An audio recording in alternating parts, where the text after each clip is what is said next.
We will start by copying this project and renaming it,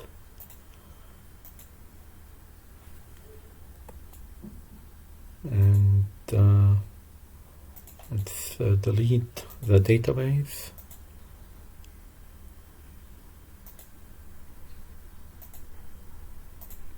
and we'll delete those two.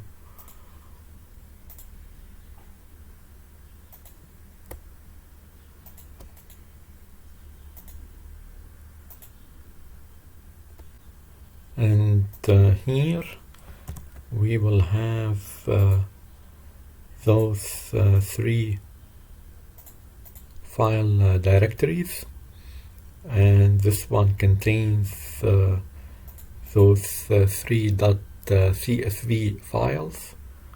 So this one has the name of various countries, its code, and its area, birth rate, death rate, etc. And this one, same thing, have the country name and code, and its income for various years. And this one also the country and its code and its median age for various years.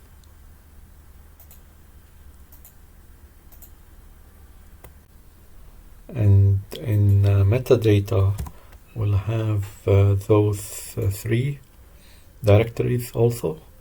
So here we have a .json file for each one of those .csv files.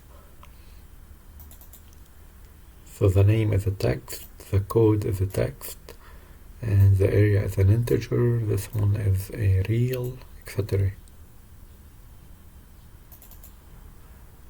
And same thing for those two.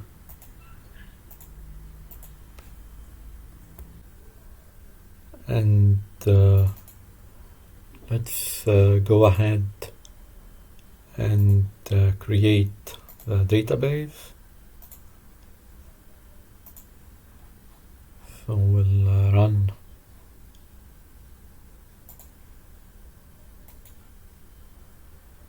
this JSON file.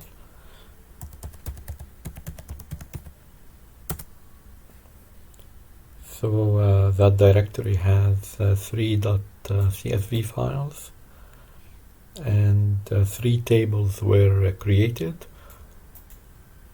So this table was created for this .csv file, and this one for this one, and same thing, this one for this one.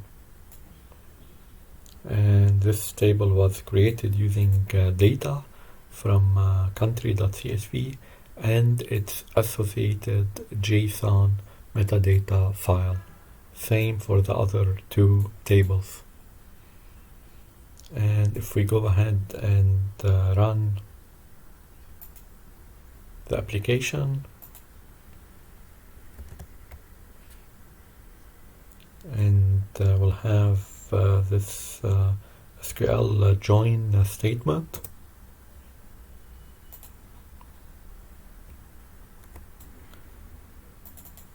And this is the code here.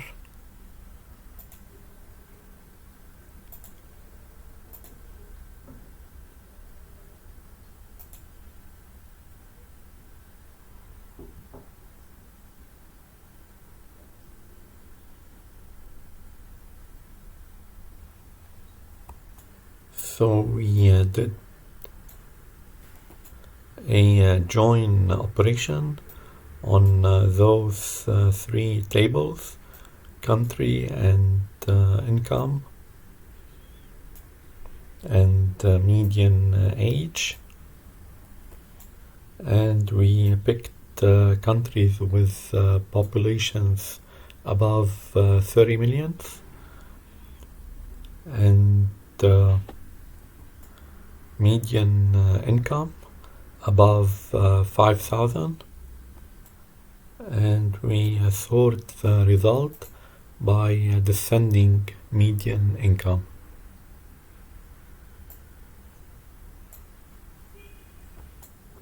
And supposing that we are trying to determine countries with potential future growth advantages, now we need much more data to determine the advantages.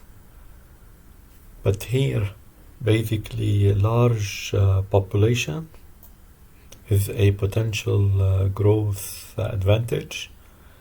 A large area, same thing, is a potential growth advantage, and a higher median income is also a potential growth advantage, and a positive